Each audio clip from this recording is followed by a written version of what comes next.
I'm Emma Parker, 22 years old and the first person in my family to graduate college.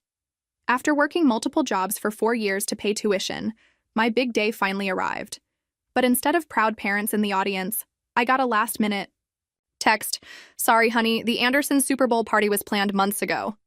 I walked across that stage alone, diploma in hand, smiled for the photographer, then broke down crying in the parking lot. That moment changed everything. Before I share what happened next, drop a comment letting me know where you're watching from. If you've ever been let down by family on your biggest day, hit subscribe and stay with me. Sometimes the most painful betrayals lead to the most beautiful beginnings. I grew up in Oakwood Heights, a middle-class suburb about 40 minutes outside of Chicago, in a 3-bedroom ranch house with fading blue paint and patchy lawn my father never quite got around to fixing. My dad, Mike, worked construction jobs that kept him busy 6 days a week during good weather months and sporadically employed during winters. Mom, Diane, worked part-time as a receptionist at a local dentist's office, though she frequently called in sick when her favorite TV shows had season finales or when her friend group planned shopping trips. Neither of my parents finished more than high school, with Dad barely graduating and Mom scraping by with C-minuses. Education was never valued in our household. Homework was something to rush through, report cards were glanced at then tossed on the counter without comment, and teacher conferences were attended only when absolutely required, with my parents checking their watches every few minutes. I was different from the start. I devoured books by flashlight under my covers, created science projects without any help, and pushed myself to earn straight A's despite zero encouragement from home. The pattern started early. In 3rd grade, I won the science fair with a project on plant photosynthesis I'd worked on for weeks, but neither parent showed up because Dad had a poker game and Mom didn't want to drive in light rain. In middle school, when I made honor roll every quarter, they skipped the recognition ceremony because their favorite restaurant was having a 2-for-1 special that same night. High school brought more of the same. When I was named valedictorian, they complained about having to sit through a boring ceremony rather than expressing pride.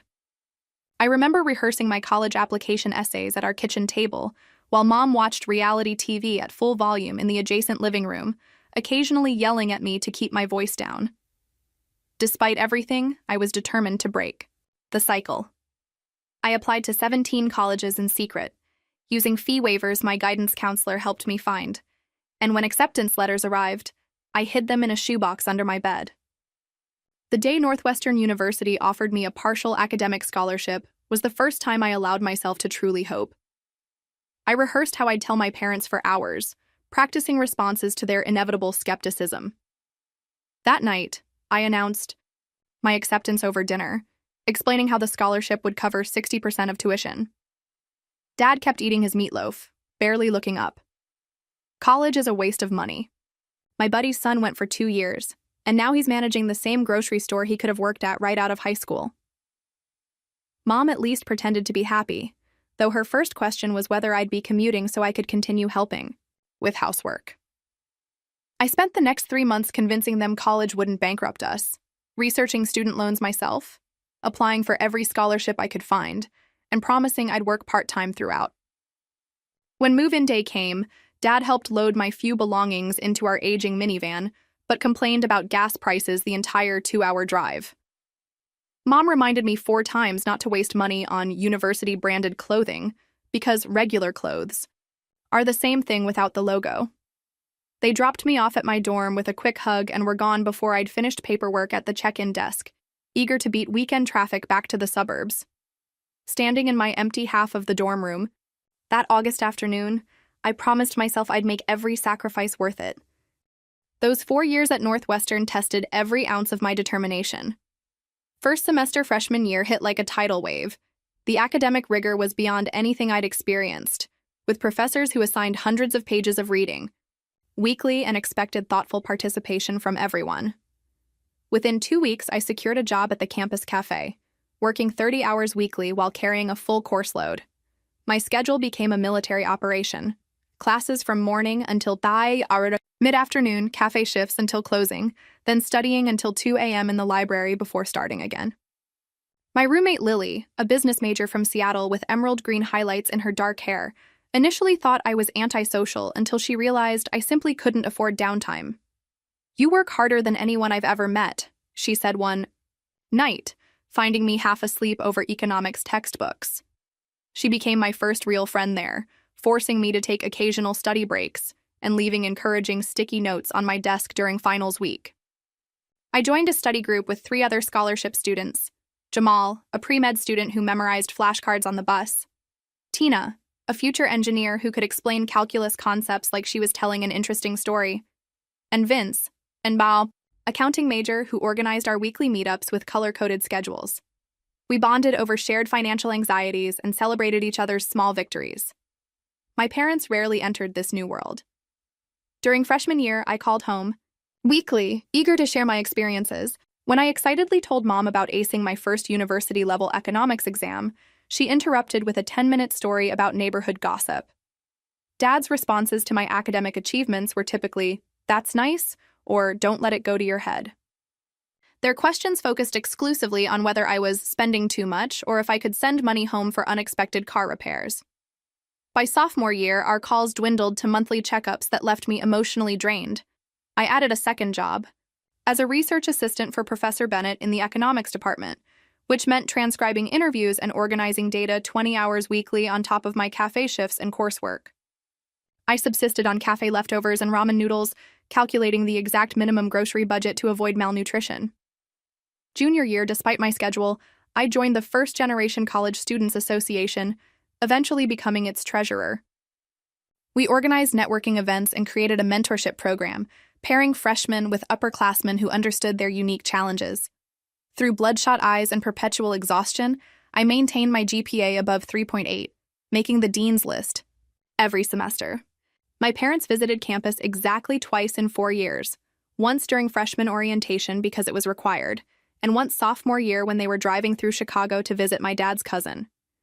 Both times they complained about parking costs, rushed through campus tours, and asked when I'd be finishing so I could get a real job. Meanwhile, I watched Lily's parents mail her care packages monthly and drive 6 hours to attend her minor performances in campus theater productions. Jamal's mother called him daily, asking detailed questions about his classes and sending him encouraging texts before each difficult exam. The contrast twisted something in my chest, though I pushed the feeling away, focusing on building my own chosen family. By senior year, I'd secured a prestigious internship with a tech startup in downtown Chicago. Those 20 weekly hours on top of my other 2 jobs meant I slept about 4 hours nightly, but the connections proved invaluable. My supervisor became a mentor who eventually offered me a full-time position at their Seattle headquarters after graduation. When I shared this news with my parents during Thanksgiving break, Dad asked, "Why would you move so far away just for a job?" And Mom complained about Seattle's constant rain. As graduation approached, I tried pushing away creeping anxiety about whether they'd actually attend. "Of course we'll be there," Mom assured me in January. We wouldn't miss our only daughter's big day. I desperately wanted to believe her. Spring semester senior year became a blur of thesis completion, job preparation, and graduation planning. My economics thesis analyzing impact investment strategies in developing markets consumed most of my waking hours, with Professor Bennett pushing me to make it publication-worthy. Simultaneously, my future employer sent weekly onboarding paperwork and training materials, expecting me to complete them alongside my academic responsibilities. Despite everything, anticipatory joy about graduation sustained me. After 17 years of education, thousands of hours studying and working, and countless sacrifices, I would walk across that stage as the first Parker to earn a college degree. 3 months before the ceremony, I mailed formal graduation announcements to my small circle, including an embossed invitation for my parents with ceremony details, campus maps, and nearby restaurant recommendations. Mom called after receiving it unusually enthusiastic. "We've already requested time off work. Dad's even planning to rent a nicer car for the drive-up." This unexpected excitement released tension I hadn't realized I'd been carrying. I immediately booked them a reasonably priced hotel room close to campus, putting the $379 charge on my nearly maxed credit card as an investment in making the weekend special. I reserved a table at Osteria Laguna, an Italian restaurant just fancy enough to feel celebratory without being ostentatious, calculating I could cover dinner if I worked double shifts at the cafe for 2 weekends. Each Sunday night, I called home with graduation updates, counting down the weeks. Just 7 more weeks, can you believe it? Then, only 30 days now. Mom always responded affirmatively, though I noticed her enthusiasm waning slightly with each call. 6 weeks out, she mentioned a potential work conflict for Dad but assured me he'd figure it out. 1 month before, when I called to confirm their hotel reservation details, Mom answered distractedly, asking me to call back later because she was watching a season finale. 5 weeks before graduation, Northwestern sent an email about ordering caps and gowns. I splurged on the higher quality photographs package, imagining the professional shot of me flanked by my proud parents becoming their first framed college memory of me. I ordered 3 ceremony tickets, 1 for each parent and a spare for emergencies, paying the campus printing office to create a decorative holder for them. 2 weeks before the ceremony, during our weekly call, Mom casually mentioned something that stopped my heart. By the way, honey, there might be a little conflict with your graduation weekend. The Andersons always host this amazing Super Bowl party, and they specifically asked if we'd come this year. I told them we have your thing that weekend, but Linda said they're making Dad's favorite buffalo chicken dip, and everyone from the neighborhood will be there. I sat on my dorm room floor, phone pressed to my ear, struggling to process her words. My graduation wasn't just on Super Bowl weekend. It was scheduled for noon on Sunday, hours before any game would start. Mom, the ceremony is at noon. The Super Bowl doesn't start until after 6 p.m. You could easily do both, I said, fighting to keep my voice steady. Oh, but the Andersons' pre-party starts at 2, and it's almost an hour drive back from your school. We'd have to rush, and you know how traffic gets, she replied. Plus, we'd miss the commercials, which are the best part. My chest tightened as I realized she was actually weighing these options as if they were equivalent. Mom, this is my college graduation. I've worked 4 years for this. I'm the first person in our family to graduate. Please tell me you're not seriously considering skipping it for a party you could attend any year. Her sigh carried through the phone. Don't. Be dramatic, Emma. We'll try to make both work, okay?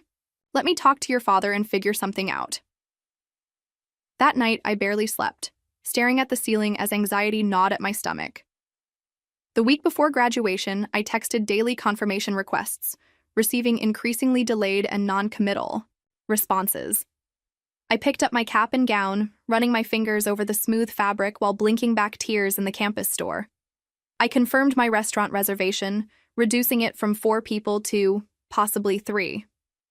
The day before graduation, I cleaned my apartment, prepared a simple breakfast for the morning, and laid out my dress and shoes. My phone remained ominously silent until 10:37 p.m. when it finally rang. Mom's voice came through with forced cheerfulness. Hi, sweetie, listen, I'm so sorry, but we've decided we just can't make it tomorrow. Your dad threw his back out lifting something heavy, and I'd have to drive alone, and you know how I hate highway driving. Plus, the Andersons are really counting on us bringing the layered taco dip, and Linda would be so disappointed. Each word felt like a physical blow. You're not coming at all? I whispered. It's just one ceremony, honey. They're all the same. Boring speeches and everyone wearing the same outfit. We're really proud of you, you know that. Maybe you can take a video for us? Or see if they sell DVDs of it. I hung up shortly after, unable to continue the conversation through my tears. Sitting alone in my apartment, graduation gown hanging. On my closet door, I allowed myself 30 minutes of sobbing before setting my alarm. Tomorrow would come regardless. Graduation morning dawned bright and clear, early May sunshine streaming through my bedroom blinds as my alarm chirped at 7 a.m. My phone screen showed congratulatory texts from Lily, Jamal, and Professor Bennett, but nothing from my parents. I forced down half a piece of toast while getting ready, my stomach too knotted for proper breakfast. The apartment felt unnaturally quiet as I zipped my dress, applied minimal makeup, and carefully positioned my cap, securing it with extra bobby pins against the spring breeze. Standing before the mirror in my black graduation gown, tassel hanging correctly from the right side, I practiced smiling until it almost looked natural. One last desperate attempt, I called both parents' numbers, reaching voicemail each time. I left a simple message. It's graduation day. The ceremony starts at noon. I saved you seats. Please come. The university had transformed the main quad into a sea of white folding chairs facing an elevated stage adorned with purple Northwestern banners. Students clustered in nervous, excited groups, adjusting each other's caps and taking photos. Everywhere I looked, proud families embraced graduates, fathers straightening sons' ties, mothers dabbing tears while positioning themselves for perfect pictures. Grandparents hobbled across the lawn with canes and walkers, determined to witness their grandchildren's achievement regardless of physical discomfort.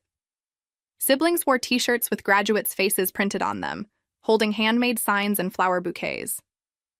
I clutched my empty graduation ticket holder, scanning the growing crowd for familiar faces that wouldn't appear. Lily spotted me standing alone and rushed over, her parents following with warm smiles. "Emma, my parents brought you a graduation lei too." She draped the fragrant white flowers around my neck as her mother hugged me impulsively. "We're so proud of you, honey. Lily tells us how hard you've worked." Their kindness nearly broke my composure. I thanked them, making excuses about my parents running late before escaping to the graduate check-in area. We filed into alphabetical order, Professor Martinez helping straighten our lines as we prepared to process in. I kept glancing back at the family seating area, heart jumping whenever I saw someone with my mother's hair color or my father's build, then sinking again with each mistaken identity. The ceremony began with pomp and circumstance echoing across the quad as we marched to our seats. Throughout the university president's welcome and the keynote speaker's address, I continued searching the crowd, squinting against the sunlight to examine each late arrival. As the economics department graduates were called, my brow stood and moved toward the stage steps. 4 people ahead of me, my phone vibrated in the pocket I'd sewn inside my gown. Pulling it out quickly, I saw a Facebook notification. My mother had posted new photos tagged Anderson Super Bowl pre-party prep, showing our kitchen counter covered with snack platters and beer coolers. Timestamp? 18 minutes ago. I shoved the phone away as my name echoed through the speakers. Emma Louise Parker, Bachelor of Science in Economics, summa cum laude. Walking across that stage took every ounce of strength I possessed. I shook the dean's hand, accepted my diploma case, and smiled for the photographer as instructed, hearing only scattered applause where other graduates had received enthusiastic cheers. From the corner of my eye, I spotted Lily and her parents, standing, clapping vigorously from their seats. Jamal's entire extended family whistled from the back row. I returned to my seat, diploma clutched tightly, breathing slowly to control tears threatening to escape. After the ceremony ended and mortarboards flew skyward, the quad transformed into a celebration zone. Families swarmed graduates, cameras flashed continuously, and laughter mingled with happy tears. I stood awkwardly at the periphery, watching the scene unfold like a movie I wasn't cast in. Lily found me quickly, insisting I join her family photos. "Get in here, Parker. You're honorary family today." Her father positioned me beside Lily. Her mother straightened my honors cords, and they took several shots before handing me their contact information to receive the pictures later. Jamal's mother pressed a card into my hand with a generous gift card inside, whispering that she was so impressed with anyone graduating debt-free through hard work. Their kindness, while genuine, highlighted the absence I couldn't ignore. After 30 minutes of forced smiles and declining various family lunch invitations, I made excuses about meeting my parents elsewhere. Walking rapidly across campus toward the parking lot, vision blurring, I barely made it to my car before the first sob escaped. Sitting behind the wheel of my 15-year-old Honda, still wearing my graduation gown, I finally released the grief I'd been holding back. Tears streamed down my face as I pounded the steering wheel, years of disappointment culminating in this ultimate rejection. Between gasping breaths, I scrolled through my phone to find another photo my mother had posted, a selfie with neighborhood friends, red plastic cups raised toward the camera, captioned, "Super Bowl Sunday is better than any ceremony." The timestamp showed it was posted during the exact moment I'd walked across the stage. Something broke inside me then, some final thread of hope that perhaps they had cared all along but simply showed it differently. Wiping mascara from my cheeks with my graduation gown sleeve, I started the car and drove away from campus, leaving behind both my university years and my illusions about family. Sunday evening found me alone in my apartment, surrounded by half-packed moving boxes, takeout containers from the celebratory dinner Lily had insisted on bringing me before leaving with her parents. I'd smiled through our meal, assuring her I was fine, that I understood my parents' absence, that I wasn't really that upset. The moment her car pulled away, my carefully maintained facade crumbled. I spent hours alternating between crying and staring blankly at the wall, replaying not just this disappointment, but years of similar moments. Elementary school art shows, where my drawing hung unviewed, high school awards nights when I accepted certificates while scanning empty audience chairs, college acceptance letters met with indifference. Sleep came in fitful bursts, interrupted by dreams where I walked across endless stages looking for faces that never appeared. Monday morning, my phone chimed with a text from Mom. "How did your graduation thing go? Did they take good pictures?" No acknowledgement of their absence, no apology, not even a congratulations. I typed and deleted a dozen responses before settling on, "It was important to me. I really wanted you and Dad there. It hurt that you chose a party instead."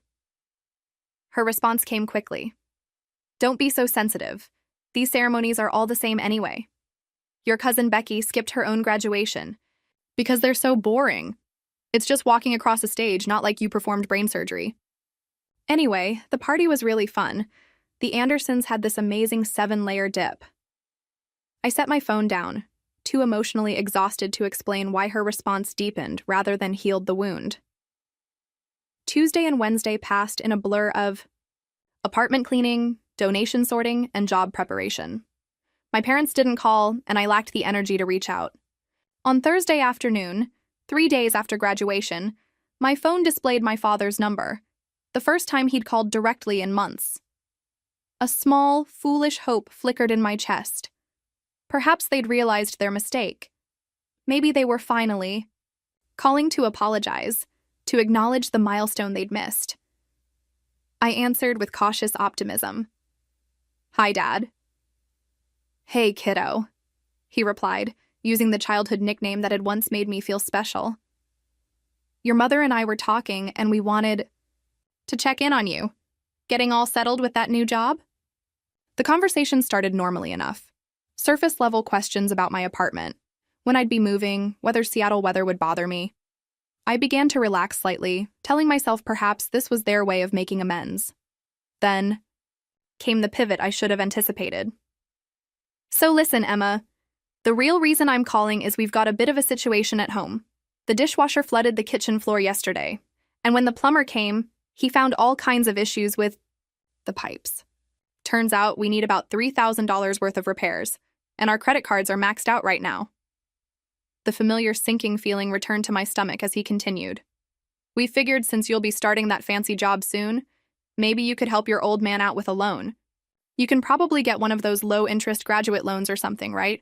We'd pay you back eventually, of course." I sat on my bed, stunned into silence. Not only had they missed the most important day of my academic life for a party, but their first contact afterward was to ask for money. No congratulations, no acknowledgement of my achievement. Just another withdrawal from an emotional bank account that had been in overdraft for years. "Emma, you still there?" Dad prompted. "I'm here," I replied quietly. "I'm just surprised. I haven't even started my job yet. I don't get my first paycheck for almost a month, and I have to pay first and last month's rent on a Seattle apartment, plus moving expenses." "Well, your mother mentioned you got some graduation money from relatives. Maybe you could use that? After everything we've done for you, putting a roof over your head all those years, it seems like you could help out the family a little. That's what family does." My throat tightened. I need to think about it. I'll call you back." I hung up before he could pressure me further, then sat motionless, phone clutched in my hand. The sheer audacity of their request crystallized. Years of similar patterns I'd normalized or excused. Growing up, I'd interpreted their behavior as busy parents doing their best. In college, I told myself they simply didn't understand academia. Now, with painful clarity, I recognized the one-way nature of our relationship. I was expected to accommodate their needs while mine remained permanently secondary. The next morning, I called the University Counseling Center, where graduating. Seniors still had access to services for 1 month post-graduation. The counselor, Dr. Martinez, listened attentively as I described both the graduation absence and the financial request. "Emma, what you're describing sounds like a pattern of emotional neglect," she said gently. "Your feelings of hurt and betrayal are completely valid. The question now is what boundaries you need to set for your own well-being." We discussed healthy family dynamics versus obligation-based relationships, the difference between helping family and enabling harmful patterns. For the first time, I verbalized a thought that had lurked beneath the surface for years. Perhaps maintaining close ties with my parents wasn't mandatory. Perhaps distance, both geographic and emotional, might be the healthiest choice. Dr. Martinez helped me draft scripts for setting boundaries, emphasizing that I shouldn't make decisions from guilt or obligation. As I left her office, phone notification showing 3 missed calls from my mother, I felt the weight of an imminent decision. Would I continue the cycle of disappointment and one-sided giving, or would I finally prioritize my own well-being? That night became one of the longest of my life, sleeplessness punctuated by racing thoughts and unexpected tears. I lay awake replaying the counseling session, mentally cataloging every significant parental disappointment from my childhood through graduation. Around 3 a.m., I found myself creating a balance sheet in my economics-trained mind. Emotional investments versus returns, patterns of behavior, predictive indicators for future interactions. By dawn, exhaustion had cleared away any remaining illusions. I'd spent my entire life seeking approval from people constitutionally incapable of providing it. My laptop glowed in the pre-dawn darkness as I researched one-way flights to Seattle. My new job wasn't scheduled to begin for 3 weeks, but the company had mentioned flexibility. An early morning email to my future supervisor, Natalie, explained my situation in professional terms. Due to unexpected changes in my housing situation, I'm wondering if it might be possible to start slightly earlier than our agreed-upon date. Her response arrived while I was showering. "Absolutely. We'd love to have you sooner. We offer 2 weeks of corporate housing for relocating employees. Let me know your preferred arrival date, and I'll make arrangements." A strange lightness filled my chest, the sensation of chains loosening. I opened my banking app, reviewing my meager savings, $1,037 in my checking account, plus $820 in graduation gifts from relatives and professors. Combined with the corporate housing offer, it would be enough for a security deposit and modest furniture. I booked a one-way ticket to Seattle for the following Tuesday, the soonest date that allowed me to properly pack and ship my belongings. The ticket confirmation email felt like a declaration of independence. Lily returned from her family's post-graduation trip that afternoon. I explained my accelerated plans over coffee at our kitchen counter. "Wow, that's fast," she said, eyes widening. "But honestly, after what your parents did, I completely understand you wanting a fresh start." She helped me research shipping options for my books and winter clothes, offering to store anything I couldn't immediately take.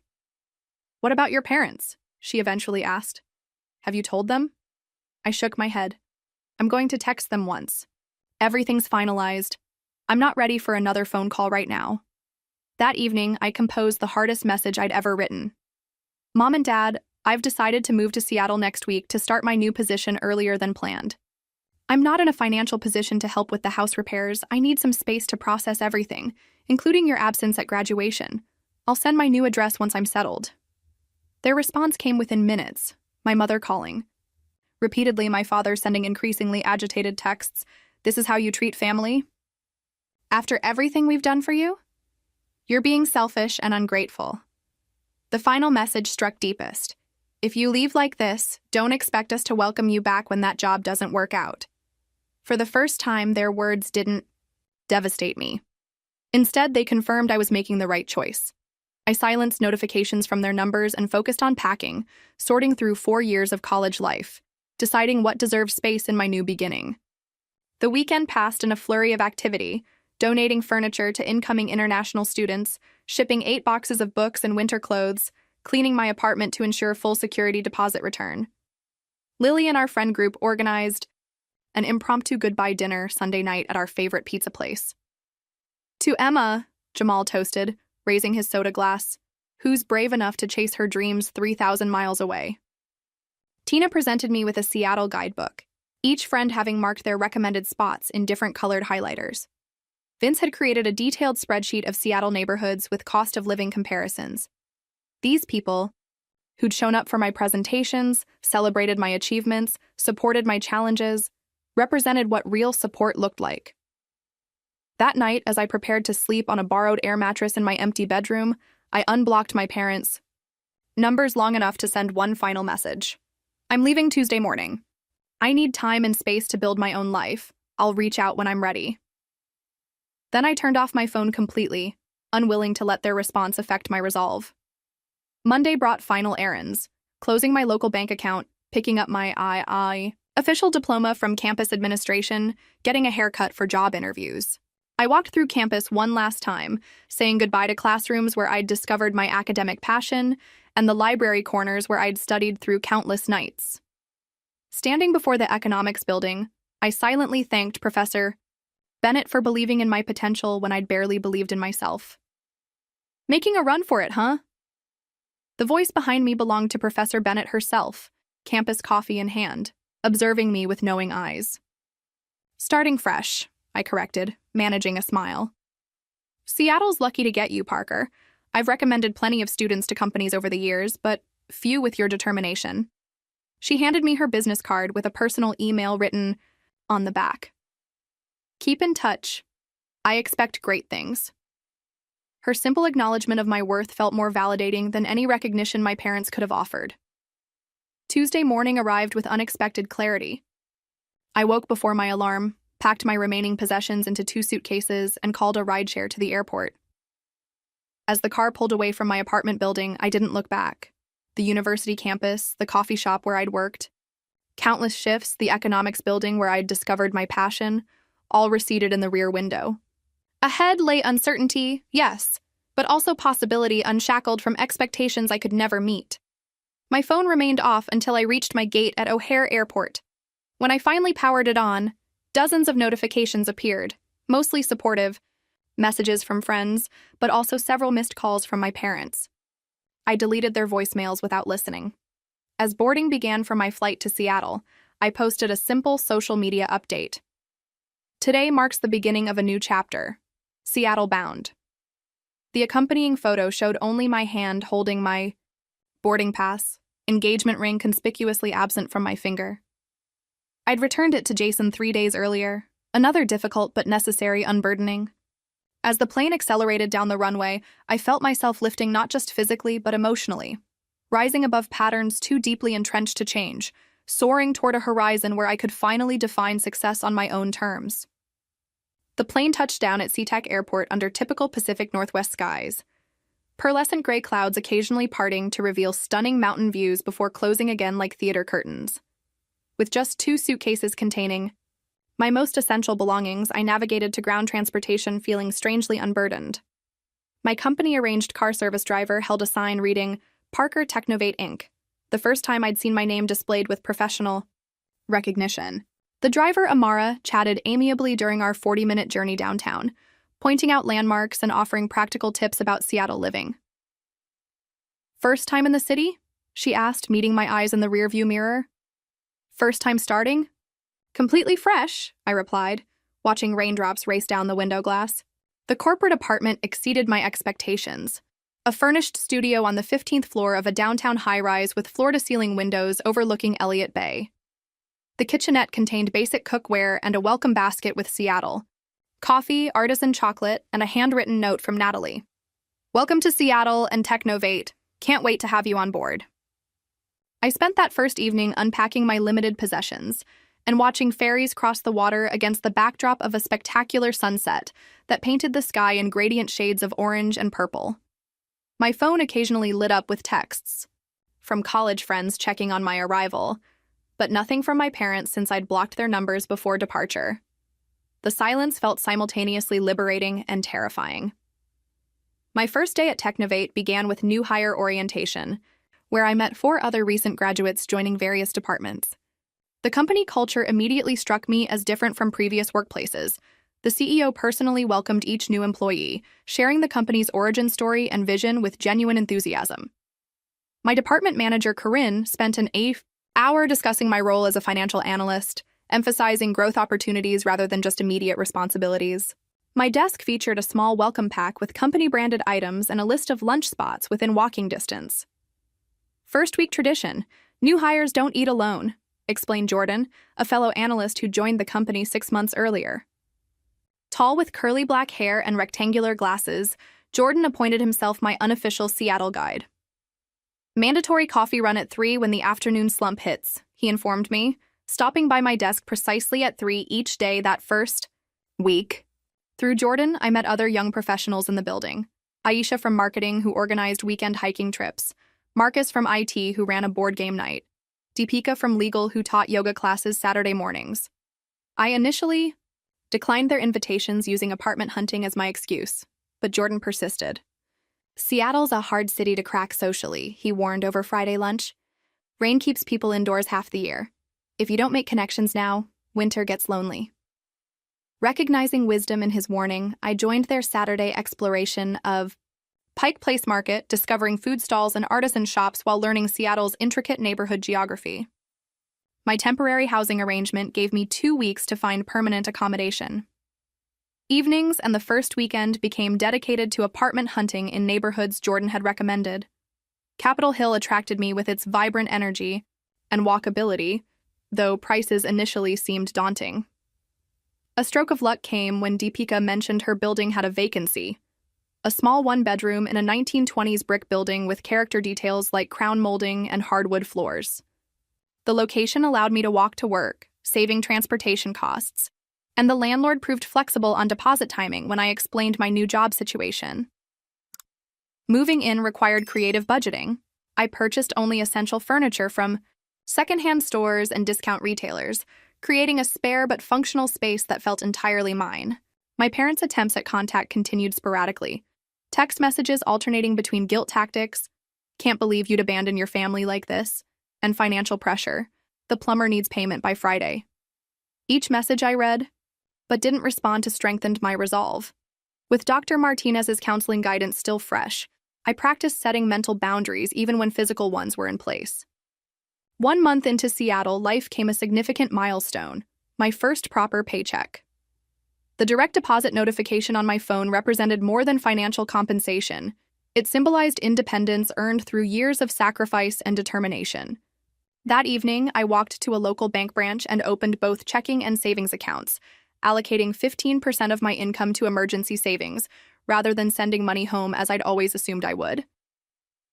Following my onboarding session, with HR, I also enrolled in the company's 401k plan with maximum matching contribution, something my parents had always dismissed as money you won't see until you're too old to enjoy it. 3-month performance reviews arrived faster than expected.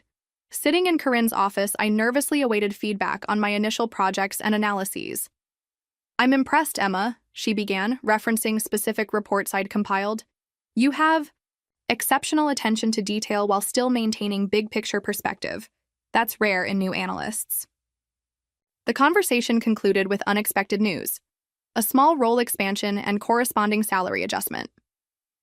"We typically don't revisit compensation until the 6-month mark, but your work quality warrants acceleration," Corinne explained. Walking back to my desk, I fought the urge to call my parents with this achievement. Their validation, I reminded myself, had always come with conditions I could never quite meet. Instead, I texted Jordan and my growing friend circle, who celebrated with impromptu happy hour drinks after work. My apartment gradually transformed from merely functional to genuinely personal. Weekend flea market visits yielded affordable artwork for previously bare walls. A small secondhand bookshelf began filling with economics texts and fiction recommendations from colleagues. I hung twinkle lights around my bedroom window and splurged on quality bedding, small luxuries previously deemed unnecessary. On my nightstand sat the only physical reminder of Northwestern, a framed photo of graduation day with Lily and her parents, my departmental honors cords visible against black robes. My parents remained conspicuously absent from my displayed memories, existing only in the occasional thoughts I couldn't entirely banish. 6 months into Seattle life, during a Sunday morning walk through my neighborhood's farmers market, realization, struck with unexpected clarity, I felt genuinely happy. Not the conditional happiness I'd always pursued through achievement or validation, but contentment rooted in daily experiences, morning coffee at my window, watching ferries cross the Sound, stimulating work challenges, growing friendships with people who appreciated me without agenda. The life I was building aligned with my values rather than expectations imposed by others. That evening, I wrote in my journal, "Home isn't necessarily where you're from. Sometimes it's where you finally feel permission to become yourself." 6 months and 3 weeks into my Seattle life, an unexpected name illuminated my phone screen during a Tuesday morning meeting: Mom. I excused myself, heart racing, and stepped into the hallway. Answering felt like reopening a healing wound, but silence wasn't sustainable forever. "Hello?" I answered cautiously. "Emma? Is that really you?" Mom's voice sounded simultaneously familiar and foreign. "We weren't sure you'd pick up. It's been so long." Small talk followed, awkward exchanges about Seattle weather, my apartment, their home repairs apparently completed through a neighbor's connection. Then came the announcement. "Your father and I have been talking. We want to visit you in Seattle next month. We found reasonably priced flights." The statement landed like a boulder in still water, rippling through my carefully constructed piece. "Visit? Here?" I managed, mind racing through implications. "Why now?" "You're our daughter, Emma. We miss you. And we've never seen Seattle." Something in her tone, the carefully casual mention of missing me sandwiched between practical details, triggered old suspicions. "I'd need to check my work schedule," I stalled. "I'm pretty busy with projects right now." Several more calls followed over subsequent days, each increasing the pressure subtly. "We've already looked at hotels," Dad mentioned. "Though they're awfully expensive in the city, maybe we could stay with you?" I held firm on separate accommodations, recommending a moderately priced hotel near Pike Place. Eventually, we settled on dates 3 weeks away, a Friday through Monday visit that would minimize my needed time off work. I spent those intervening weeks in a state of anxious preparation, both practical and emotional. Jordan listened patiently to my concerns over lunch. "Just remember, this is your territory now," he advised. "You get to set the terms." My therapist, Dr. Chen, whom I'd been seeing bi-weekly since month 2 in Seattle, helped me establish boundaries and rehearse responses to potential triggers. The morning of their arrival, I cleaned my apartment needlessly. They wouldn't be staying there, yet old habits resurfaced automatically. I met them at their hotel lobby, the first in-person contact in over 7 months. Mom looked older somehow. More lines around her eyes, hair colored a shade too dark for her complexion. Dad had gained weight, his familiar company polo straining across his middle. Awkward hugs followed, then immediate complaints about their flight delay, the hotel check-in process, Seattle's confusing one-way streets. "This hotel is highway robbery," Dad grumbled while arranging his keycard and wallet. $200. A night for a room barely bigger than your bedroom at home. We could have saved all that money staying with you. Mom elbowed him subtly but agreed. "It is awfully expensive just for sleeping." Old patterns emerged instantly. Their expectations that I'd manage their experience, absorb their complaints, prioritize their comfort above all else. I suggested a late lunch at a nearby restaurant known for Pacific Northwest specialties, hoping shared food might ease tensions. Throughout the meal, they peppered me with surface-level questions about my job without seeming to register my answers, interrupting explanations of financial analysis models to comment on menu prices or nearby diners' conversations. When the check arrived, Dad pointedly waited until I reached for it. "Well, you're the one with the fancy corporate job now," he said with a tight smile. The next day included standard tourist activities: Pike Place Market, the Space Needle, a harbor cruise. Each venue prompted similar reactions: complaints about prices, crowds, weather that wasn't quite perfect. My apartment tour elicited scrutiny rather than appreciation. "This is what you pay 4 times our mortgage for?" Mom asked, examining my modest space. "And you don't even have a proper dining table." Dad opened my refrigerator without asking, commenting on my expensive organic food with disapproval. Dinner that evening at a mid-range restaurant downtown marked the inevitable turning point. After ordering, Mom casually mentioned, "Exciting opportunities back home," they wanted to discuss. Dad leaned forward, lowering his voice conspiratorially. Johnson from my construction crew. You remember him? His brother-in-law is starting a property development company. They're looking for investors. Initial buy-in is just $5,000, but the returns could be massive.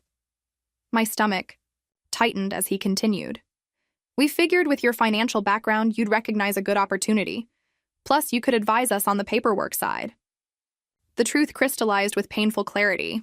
This visit wasn't about reconciliation, but fundraising. The realization should have hurt more than it did. Instead, I felt strangely calm, as though final confirmation of a long-suspected diagnosis brought relief rather than shock. So this visit is about money? I asked directly, interrupting his investment pitch. Both looked genuinely surprised at my bluntness. Of course not, Mom protested. We came to see you. This is just something we thought might interest you. Really? I maintained steady eye contact.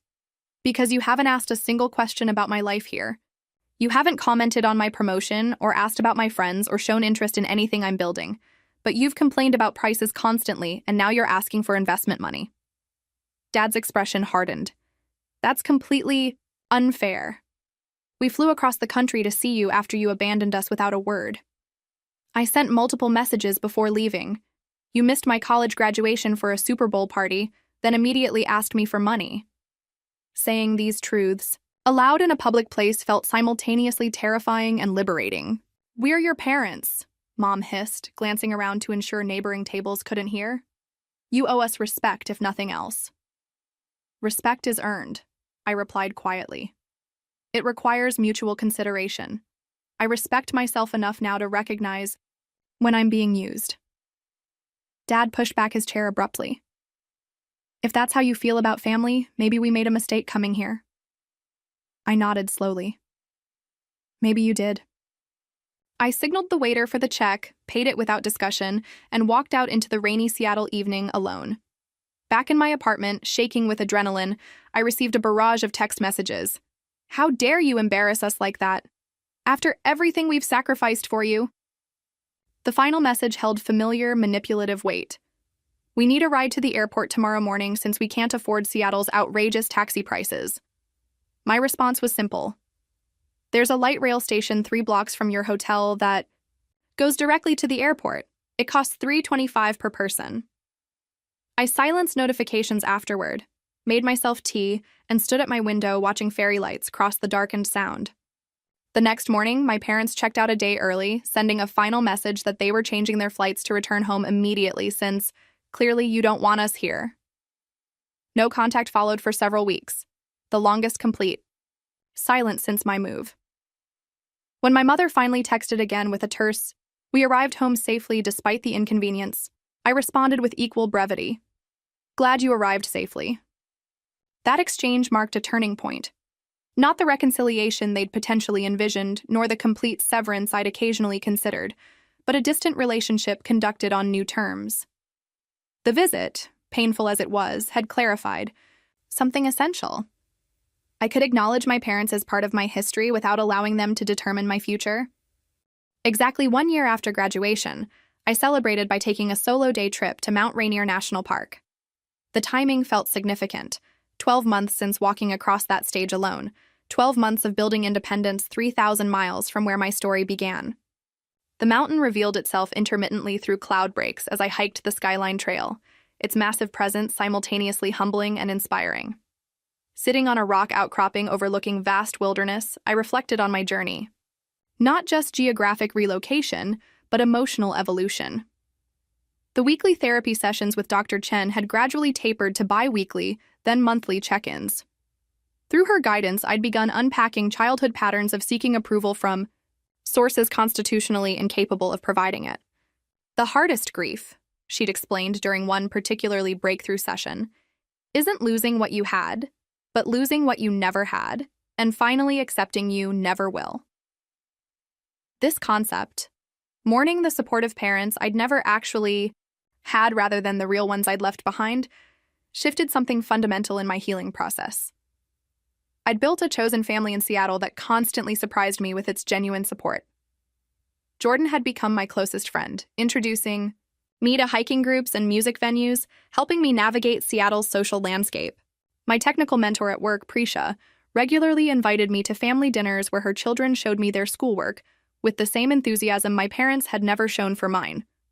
Deepika from legal had become a workout partner and confidant, sharing her own complex family history over post-yoga brunches. My professional growth at Technovate had exceeded expectations. 10 months into my role, I'd been promoted to lead analyst for our sustainability investment division, now managing a small team analyzing environmental impact bonds and green energy portfolios. The promotion came with educational benefits I was using to pursue advanced certification in sustainable finance. My apartment had transformed from sparse necessity to genuine home. Walls adorned with local artists' work, bookshelves filled with both professional resources and fiction, a small balcony garden thriving despite my novice gardening skills. Most significantly, I'd established financial independence with clearly defined boundaries. After the failed visit, I'd created structured parameters for family financial interaction. Birthday and Christmas cards contained modest gift cards, never cash. Occasional care packages included practical items but never monetary assistance. Automatic responses greeted any direct requests for loans or investments. My contact with parents had settled into a predictable pattern, monthly phone calls lasting exactly 30 minutes, surface-level exchanges about weather and neighborhood happenings, no discussion of finances or past grievances. I maintained control over these interactions through scheduled timing and prepared talking points, ending calls promptly when old patterns emerged. This arrangement wasn't ideal family connection, but it represented significant progress from both complete estrangement and toxic entanglement. The most profound change resided within me, recognizing that parenthood exists through actions, not merely biology. My parents had contributed genetic material and basic survival necessities, but the nurturing, guidance, and unconditional support that defined true parenting had come from mentors, friends, and ultimately, myself.